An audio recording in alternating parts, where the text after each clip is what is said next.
Subscribe to our YouTube channel and press the bell icon to get the latest updates. Over the past few days, the tussle between the Delhi government and the central government has resurfaced, and it's actually dominated the news cycle. And this is after the Modi government basically introduced a bill in the Lok Sabha, essentially giving more powers to the Delhi Lieutenant Governor, that is the Delhi LG. Now, Chief Minister Arvind Kejriwal has since called it an unconstitutional and anti-democracy move. Now, at the heart of this entire controversy between the central government and the Delhi government is Article 239AA of the Constitution and two past Supreme Court judgments. So, in KYC today, I'll explain you this entire controversy as simply as possible, taking you through what this provision says, the Supreme Court judgments, and the new bill. Now, Article 239AA of the Constitution is basically the source of Delhi's current status as a union territory with a legislative assembly that has the LG as its administrative head. Now, this provision was basically introduced through the 69th Constitutional Amendment in 1991. The LG is a representative of the central government and is appointed by the President. So, this was also the time and the act through which Delhi was renamed the National Capital Territory, that is NCT of Delhi.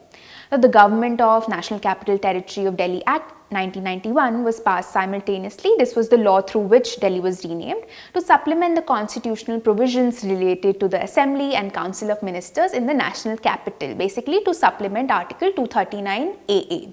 Now, we've seen that ever since the Aam Aadmi Party's landslide victory in the assembly elections of 2015, the tussle between the central government and the Delhi government has become more apparent than ever.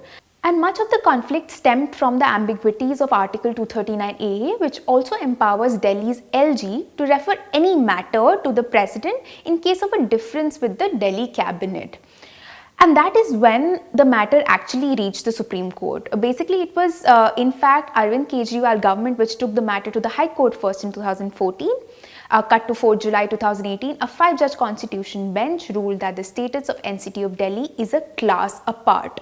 This is exactly what the court said. The matter seemed to have been laid to rest with this judgment, which upheld the preeminence of Delhi's elected government in matters other than police, public order and land. So, except for these three matters, Delhi government's preeminence was ruled for.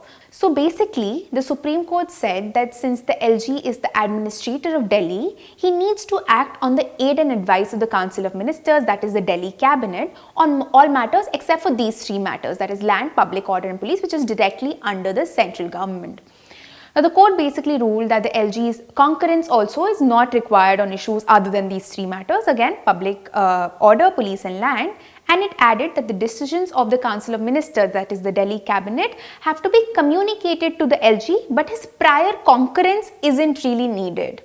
The court also said that the option to refer matters to the President, that is according to Article 239AA, as I mentioned before, should be used by the LG only in exceptional circumstances. And after laying down these broad principles, the Constitution bench asked another 2-judge bench to look into individual and specific issues that were raised by the governments while keeping these principles in mind. So this 2-judge bench sat down and issued a judgment on 14th February 2019 on different areas of conflict between the Delhi government and the central government, specific areas of conflict. So for example, it said that the power to appoint, say, a special public prosecutor lies with the Delhi government, as also the powers of decision making related to electricity reforms or the power to announce a revision in the minimum rates for agricultural land. But it said that the central government actually holds exclusive authority over the Anti-Corruption Bureau, and only the central government can set up commissions of inquiry. So this was settled. Now the new bill now claims that it actually wants to define the powers of LG and the Delhi government on the lines of these two judgments, but several experts have since claimed that the bill actually does the opposite of that. Let me first tell you what changes if the bill actually becomes a law. First and foremost, the bill makes it explicitly clear that the term government, when it is used in any law made by the Legislative Assembly, that is any law made by the Delhi government, shall actually not mean the Delhi government, but it would mean the LG. So in any law passed in Delhi by the Delhi government, the term government would now mean LG once the bill becomes a law. Secondly, the bill says that the LG's opinion would be needed before any decision by the Delhi cabinet on certain matters is implemented. That is, before the government takes any executive action based on decisions taken by the cabinet or any individual ministers. As to what these certain matters will be, the LG himself will decide that as per the bill. Now, just to give you a little context, encouraged by the Supreme Court verdicts, the Delhi government had actually stopped sending files on executive matters to the LG before implementation of any decision. So it has been keeping the LG abreast of all administrative developments, but not necessarily before implementing or executing any decision. What this has done is, this has actually helped to give the AAP government, the Aam Aadmi Party government, a freer hand on governance matters, enabling it to implement several policy decisions such as free bus rides to women, doorstep delivery of rations to cities' residents, and free electricity to those using less than 200 units of power, as we know. So naturally, the Delhi government now fears that if the amendment gets cleared, it will be forced to take the LG's advice before taking any action on any cabinet decision. Now thirdly, the bill also amends section 24 of the Government of National Capital Territory of Delhi Act, which this provision basically deals with the LG's consent to bills passed by the assembly. Currently, section 24 says, the provision that is being amended says that the LG cannot give his assent to 3 categories of bills, and it says that these three categories have to be compulsorily reserved for the president instead.